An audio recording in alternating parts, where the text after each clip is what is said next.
D'abord la déclaration.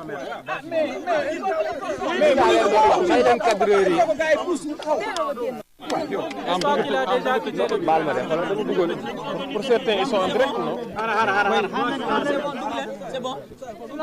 N'est-ce pas qu'il a déjà commencé? Seydou. Silence, ñu commencé. Aïcha, ñu démarrer, ñu démarrer. Le micro, wàccee le micro yi waay, wàccee le micro. Tant que j'entends du bruit, je ne peux pas parler. On y va, Tant qu'il y a du bruit, je ne peux pas parler. on y va. Allez-y, c'est bon. Est-ce qu'on peut s'écouter, s'il vous plaît? Parce que ce que nous sommes en train de faire, c'est du très sérieux. Et je pense que vous êtes en train de faire un excellent travail. Téléphone. Nous soyez en remerciés. Vous avez une obligation, la bonne information à l'opinion, mais que cette information doit être vérifiée. Vous remerciant d'être à la disposition du peuple sénégalais.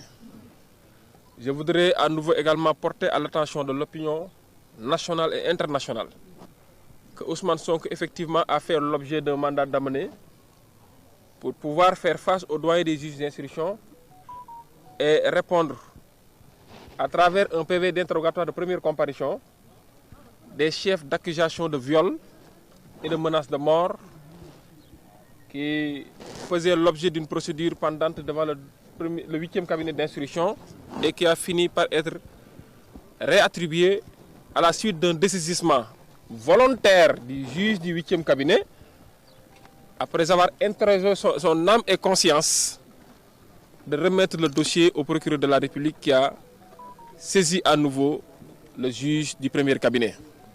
Ousmane Sonko est entré devant le bureau du juge. Tout à l'heure, je vous ai fait part de l'incident qui est intervenu et qui était consécutif à une violation flagrante des droits de Ousmane Sonko et ce qui était inacceptable pour les avocats et pour Ousmane Sonko. Le bâtonnier de l'ordre des avocats a fait le déplacement accompagné des membres du Conseil de l'ordre pour remettre les points sur les i et rappeler les dispositions qui gouvernent les droits de la défense et le respect de ces dispositions aux doyens des juges d'instruction.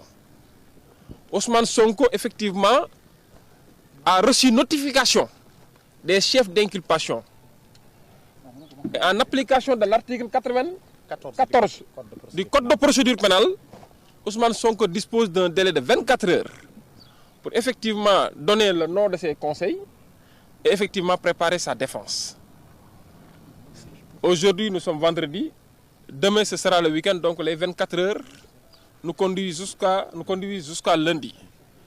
Donc le dossier est renvoyé jusqu'à lundi à 9 heures pour que Ousmane Sonko soit reconduit ici pour faire face au juge d'instruction du premier cabinet, M. Samba Sall.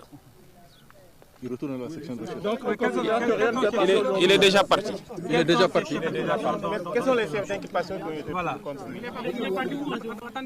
À la section de recherche. Il est entre les mains des éléments de la GIGN, du GIGN du moins, entre les mains des éléments du GIGN. Donc il n'est pas libre de ses mouvements.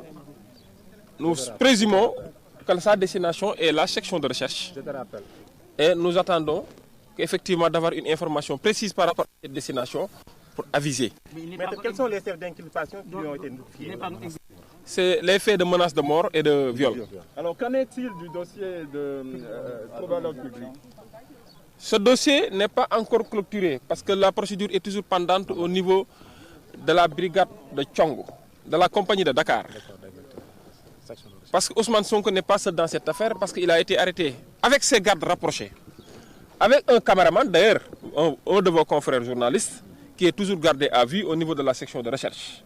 Parce que la section de recherche a mis à la disposition, ses locaux, à la disposition de la brigade de Tchongo, de la compagnie de Dakar. Donc ce sont ces deux chefs d'inculpation qui ont été arrêtés, retenus par le doyen du juge aujourd'hui.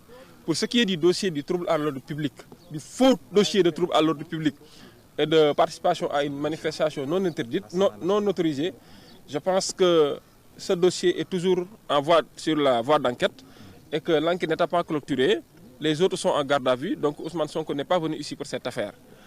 L'Assemblée nationale a reçu, aux dernières nouvelles, la demande au fin de lever de l'immunité à nouveau l'immunité parlementaire de Ousmane Sonko pour une affaire absurde, qui n'est que la conséquence du complot qui a été ourdi à des sommets institutionnels de l'État. Mais Ousmane Sonko, un citoyen serein et responsable, fera face à ce complot d'État, à ce banditisme d'État. Je vous remercie. Je vais laisser à mon confrère vous entendre. Maître Olof,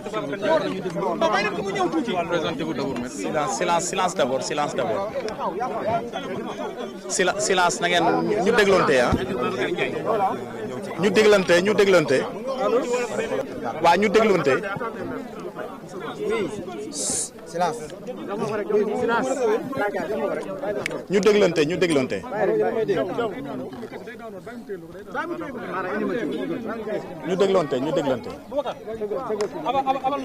ñu dégloonte waaw. Comme ni ko sama naataango bi waxee maître Abdoulaye Tall tey le président Ousmane Sonko dafa ñëw si kanamu àttekat bi mooy juge d'instruction mooy premier cabinet d'instruction nga xam ni président Samba Sall moom moo ko yor. loolu li ko waral dañu démb la jot benn mandat de comparution bi mu jotee mandat de comparution bi pour mu ñëw mais xam ngeen ni yéen ñëpp mandat de comparution ku libre nañ koy jox. Mais puisque dafa nekkoon garde à vue mandat de comparution ma mënu ko woon déférer parce que biñ ko jotee mandat de comparution dafa ni leen pour ma ñëw il faut que ngeen lever sama garde à vue ma mën a ñëw librement moom bañul ñëw.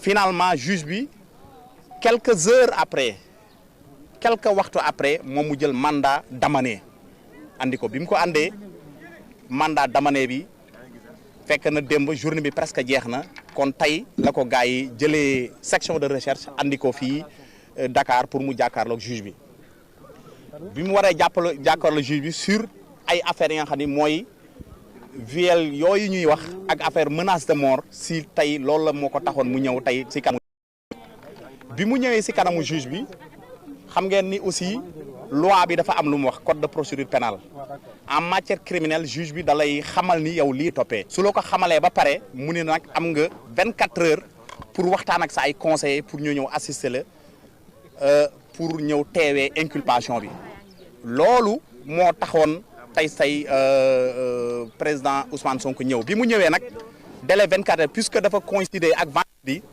loolu moo tax mbir mi ñu dàq ko ba altine incha allah kon altine incha allah su neexee yàlla dina delluwaat si kanamu juge bi pour ñu mën a mu mën ko feeñal ak ñu xam juge bi ban décision lay jël.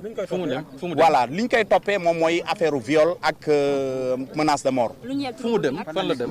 waa actuellement mi ngi si loxo les autorités sécuritaires de ce pays là précisément à la gendarmerie GIGN ñoom ñoo yor dossier bi donc ñoom ñoo ko yor actuellement. te daañ ko yóbbu fu ñu ko war suñu njort nag jàpp nañu mi ngi section de recherche fa la war a nekk ba lundi incha allah maa ngi leen maître Babacar Ndiaye avocat à la cour.